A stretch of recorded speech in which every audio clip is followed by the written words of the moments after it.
What is the secret of your joy? Lao Tzu said, oh, that… For this you do one thing, all of you. Start today, okay? This is a simple exercise everybody must do. At the end of the day, you sit in your bed and look back on the whole day.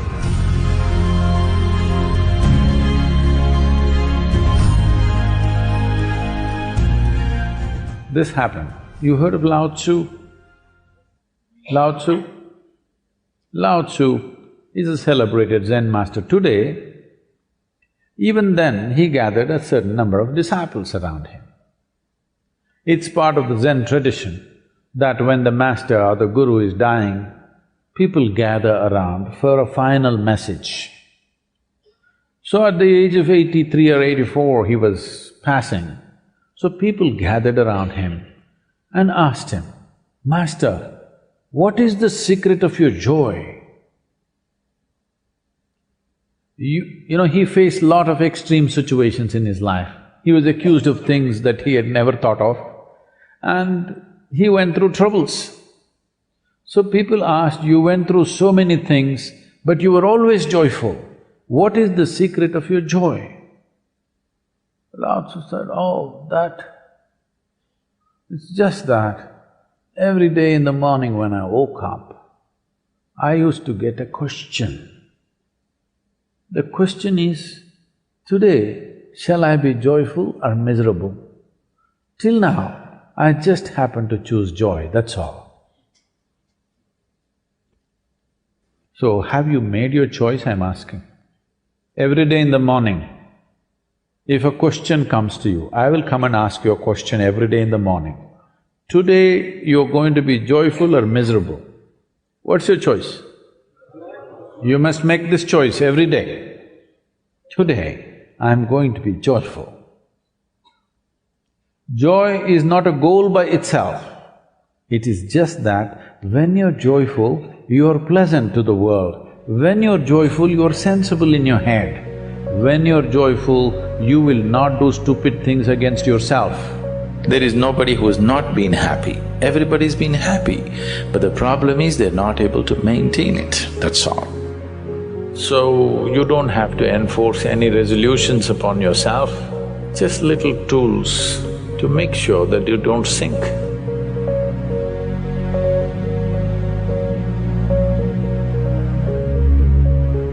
Suppose, let's say your life is done, you're on your deathbed, tomorrow you're going to die.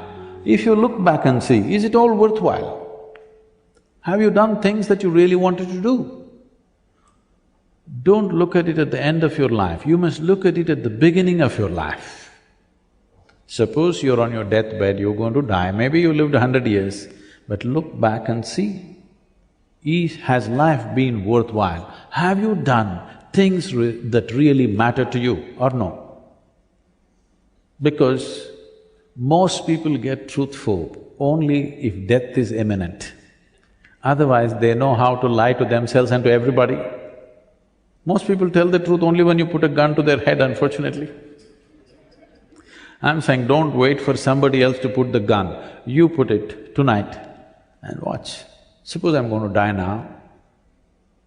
Have I done things that are really worthwhile in my life? Things that I could be proud of, things that are worth spending my life upon? Has my life been done this way? If you just look at this, you will make an impact on the society, whatever you do. Whatever you do, you will make an impact.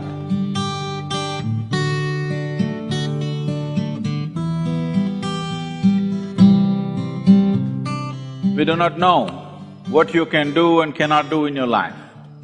Whether you're going to become the richest man in the world or the most beautiful woman on the planet, you're going to climb Mount Everest, or you're going to beat Mr. Bolt in a 100-meter race, I don't know about these things.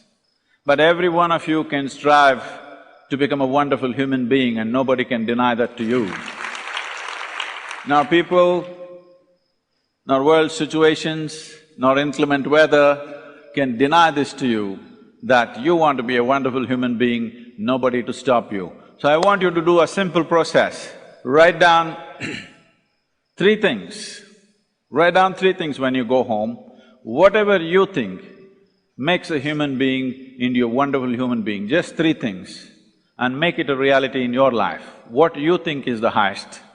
Don't do what I want, please do what you want.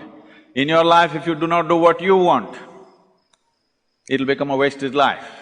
You don't have to do what somebody else wants, but three things that you think will make a human being into a truly wonderful human being. These three things, make it a reality.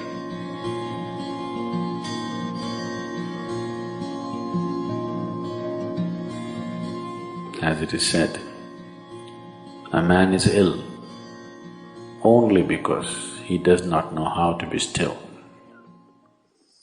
Because in stillness, you're in touch with a dimension way beyond creation. So if one has to attain to that grace, at least a certain amount of stillness has to enter your life. For this to happen, a certain level of silence has to enter your life. If right now, if it is not coming, at least practicing a little bit of Maum. In an hour, if you're speaking 1,573 words right now, how many more? How many words do you spit out in a minute? 1,573, you're actually doing that many? I thought that's impossible.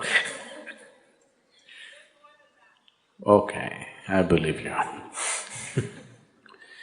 So whatever number you're doing, see if you can articulate the same things that you're saying with half the number of words.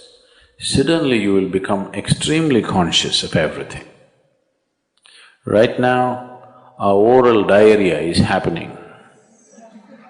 If you're doing 1573, it's diarrhea, okay.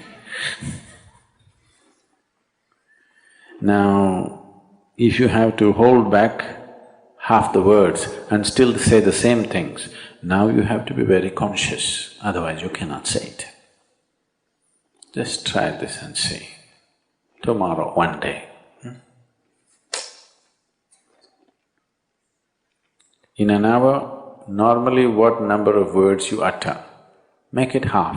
Don't curtail your activity, still say the same things, but with half the words. How wonderful the whole world will feel, you know.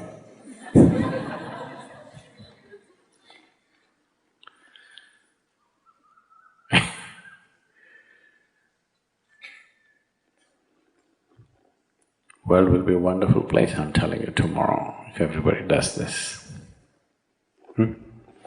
Many marriages will be saved.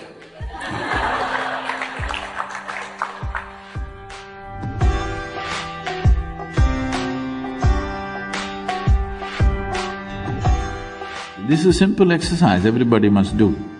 At the end of the day, you sit in your bed and look back on the whole day from the morning you got up, how you've been going around. You will see 90% of the time you're quite stupid. I'm being generous with percentage, believe me. If you're given little work, if you're just given little responsibility, suddenly you become so important. You become bigger than the universe suddenly. How many times you expanded beyond the size of the universe? If you look at it, you will see most of the time it's bloated.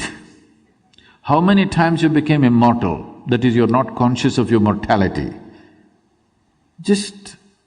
And how many times did you walk around looking at people and things around you without any sense of involvement? Just three things, you watch out.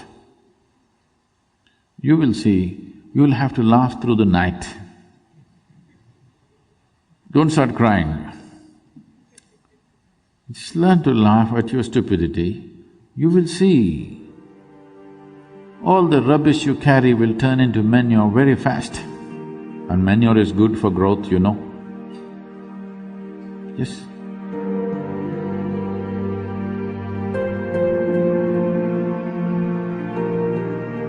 The next 12 months, You make yourself in such a way that you are not the issue in your life, not at all.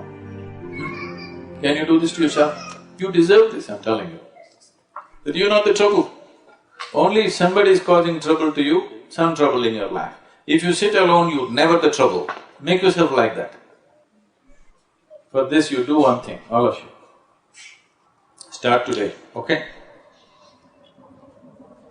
One thing that you don't want yourself to be. One small aspect, okay? Drop it today. Every full moon day, drop one more thing. However small it is, but concrete step, not big things. No, I will give up my anger. I don't believe such nonsense. You can say, from now on if I get angry, I will just shut my mouth, I won't say anything. This is doable. Yes? I will not get angry is not… right now not doable, isn't it? So like this, one concrete step every month you take about yourself. Something that you do not like, something that you feel is not necessary for your life, one little thing dropped every month. In 12 months' time, you will be a wonderful human being, that you are not an issue. Do that to yourself, you deserve this and it's worth it, isn't it?